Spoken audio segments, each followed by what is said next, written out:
I'm Sarah Frugani with KENS 5 News Now. A shooter remains on the run 2 days after a man is shot to death at a Northwest Side apartment complex. A witness told police they heard gunshots just after 4 a.m. Saturday at the apartments on Fredericksburg Road near Callahan. They say bullets actually went through their apartment walls. Police say they found a young man in his early 20s dead next door. If you have any information on the shooter, call SAPD. New curriculum that could come to Texas schools next year leans too heavily on Christianity, according to critics. The materials are from Bluebonnet Learning, which provides state-developed daily lesson plans. Critics say it's infused with biblical teachings and promotes Christianity over other religions. Well, this past month, the Texas Education Agency announced updates to the textbooks after hearing feedback from parents. However, some religious material is still there. Religious source material is not intended to push a religion or prophesize, which is often questioned. It is merely presented for the purpose of developing background knowledge in our students. The state has people from all kinds of different religious faiths and traditions, Muslim, Hindu, Buddhist, and people who aren't religious at all, and I don't see how a Bible studies curriculum serves them. The State Board of Education will vote on Bluebonnet Learning and other products at the next general meeting in November. The family of a missing mom of 3 is speaking, saying she disappeared after a puzzling phone call. 31-year-old Cindy Goslin was last seen leaving her East Side apartment on September 15th. The family says she called her daughter and told her that she was scared. She loved her. Then the phone call disconnected. Goslin's brother told us they just recently got an update from SAPD's Missing Persons Division. They've switched it from the Missing Persons Division to a homicide. They say there's no evidence, but they can look deeper into things. Hopefully, they can get something out of it.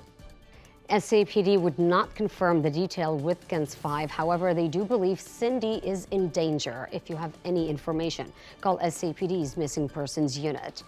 A local mom in a desperate search for her missing daughter now offering a $3,000 reward. 3 months ago, Kate Vara went missing after leaving a medical clinic on the west side. Her mom, Valerie Mendoza, says after her daughter went missing, some people were using Kate's phone, which is unusual. San Antonio police have been investigating, and the mom says homicide is involved. She also told us Kate has a 4-year-old son.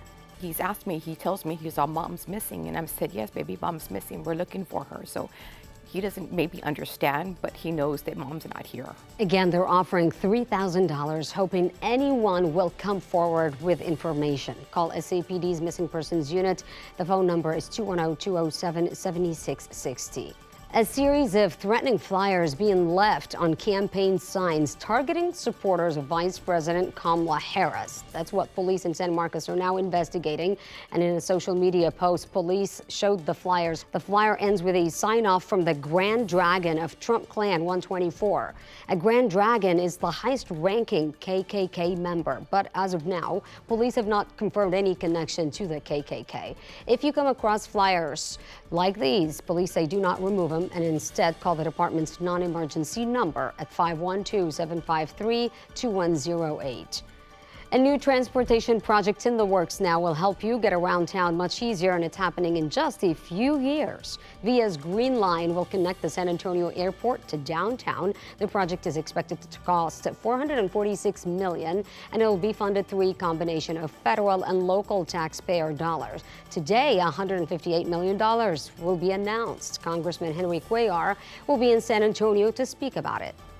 So it's good for economic development, it's good for education, and it'll be good for the tourists. The Green Line is expected to be complete by 2027. Elected leaders are pushing for action after tons of complaints surrounding thefts of cluster mailboxes. Congressman Joaquin Castro and others wrote a letter last month asking the United States Postal Service to replace cluster mailboxes. District 7 Councilwoman Marina Aldrete Gavito also has a 2-part proposal. The first would add light to the mailboxes. The second would create a task force that includes members of the USPS to come up with a solution. Council members still need to decide whether to bring the proposal up for a vote. Muertos Fest returned to Hemisphere over the weekend, and it's one of the largest and most well-known Day of the Dead festivals in the entire country. The festival honors and remembers loved ones who have passed away, and it teaches about Dia de los Muertos, a holiday celebrated traditionally on November 1st and 2nd. 83 ofrendas, or altars, graced the Hemisphere grounds, and 82 vendors, the majority of which were women-owned businesses, scattered throughout the festival. This weekend's processions were the largest in the history of the event. And a must-see display for Halloween. It's a circus theme with 20 animatronics and 10 to 15 other characters. The owners spent 2 months making that idea come to life.